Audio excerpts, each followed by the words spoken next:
इंदौर से digital arrest का एक चौंकाने वाला मामला सामने आया है। यहां आर कैट के सीनियर साइंटिस्ट और उनकी पत्नी के साथ धोखाधड़ी की गई है। दोनों को करीब 6 दिनों के लिए डिजिटल अरेस्ट करके रखकर 71 लाख रुपए ठगी की गई है। फिलहाल शिकायत के बाद क्राइम ब्रांच ने पूरे मामले की जांच पड़ताल शुरू कर दी है। आर कैट के सीनियर साइंटिस्ट और उनकी पत्नी ने डिजिटल अरेस्ट की शिकायत पुलिस से की है। उन्होंने अपनी शिकायत में बताया है कि सितंबर महीने में उनके मोबाइल फोन पर एक अनजान नंबर से कॉल आया था। कॉलर ने कहा कि 2024 में दिल्ली से उनके नाम पर एक सिम जारी किया गया था। इस सिम पर अब गलत विज्ञापन और महिलाओं को भद्दे मैसेज भेजे जा रहे हैं। शिकायतकर्ता का कहना है कि ठगों ने ट्राई का अधिकारी बनकर कॉल किया था। उन्होंने साइंटिस्ट को कहा कि अगर गिरफ्तारी से बचना है तो उनको अलग अलग डिपार्टमेंट के अधिकारियों को पैसे देने होंगे। पहले तो साइंटिस्ट ने पैसे देने से मना कर दिया। इसके बाद उनको और उनकी पत्नी को करीब 6 दिनों तक सीबीआई, ईडी, आरबीआई, ट्राई और दिल्ली क्राइम ब्रांच के नाम से एक के बाद एक कॉल आने लगे। इसके बाद वे काफ़ी घबरा गए। फिर ठगों ने 23 अलग अलग खातों में पैसे जमा करवा लिए। जैसे ही पैसे ट्रांसफ़र किए गए, इसके फ़ौरन बाद बदमाशों ने अपना मोबाइल नंबर बंद कर लिया। इसके बाद साइंटिस्ट को ठगी का एहसास हुआ तो उन्होंने इस डिजिटल अरेस्ट की शिकायत इंदौर क्राइम ब्रांच में की। इंदौर में एक डिजिटल अरेस्ट का मामला सामने आया है जिसमें क्राइम ब्रांच में एफआईआर की गई है। इसमें जो फरियादी हैं वो अनिल कुमार, जो कि साइंटिफिक सहायक के रूप में कैट में पदस्थ हैं, और इनके द्वारा ये बताया गया कि इनके पास 1 सितंबर को एक कॉल आया और उस कॉल में ये ट्राई से कॉल आया था, telecom regulatory authority of India से कॉल आया था दिल्ली से।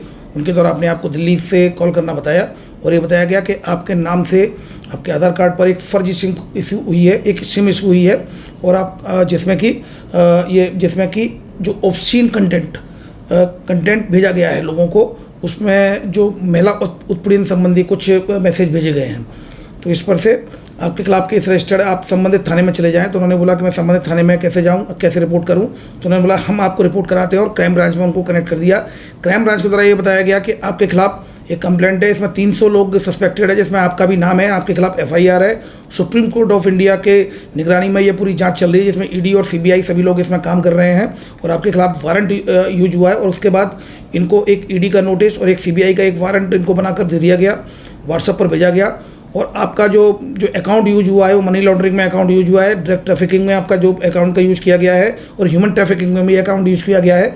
17 बच्चों की जान को खतरा है। इस वजह से आपका केस प्रायोरिटी पर लेने को बोला गया है, लेकिन अगर आप किसी को शेयर नहीं करेंगे तो आपके केस को प्रायोरिटी पर लिया जाएगा। तो उन्होंने, क्योंकि इसमें पुलिस एजेंसी भी मिली हुई है और इसमें जो टेलीकॉम दूरसंचार के लोग भी मिले हुए हैं, ऐसी स्थिति में काफ़ी गोपनीय जांच चल रही है। ये जो सुप्रीम कोर्ट ऑफ इंडिया के अंडर ये पूरी जांच चल रही है, ऐसा उसको बताया गया। तो उन्होंने बोला कि ठीक है, हम जांच में सहयोग करेंगे, आप डिजिटली आप हमें एविडेंस देंगे, डिजिटली हमारी पूरी इन्वेस्टिगेशन में मदद करेंगे। और इनको लगभग 6 दिन तक इनको डिजिटली अरेस्ट रखा, जिसमें बीच बीच में इनको ब्रेक भी दिया गया।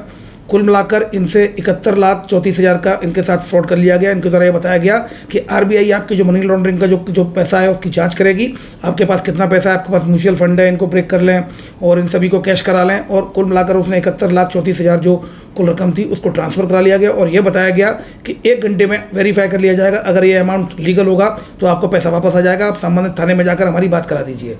फरियादी जब संबंधित थाने पर गया तब उसको पता चला ये फ्रॉड हो गया है। उसके द्वारा तत्काल 1930 पर कंप्लेंट की गई, और कंप्लेंट करने के बाद यहाँ पर क्राइम ब्रांच में इसका केस आया, और क्राइम ब्रांच में प्रारंभिक जांच के आधार पर केस रजिस्टर कर लिया गया। इसमें फिलहाल जो प्रारंभिक आधार पर 4 अकाउंट यूज हुए हैं, जैसे फर्स्ट लेयर के अकाउंट्स हैं, उसके अलावा सेकंड जो लेयर के अकाउंट है वो भी 17 अकाउंट्स आइडेंटिफाइड हुए हैं। इसमें लगातार कार्रवाई की जाएगी।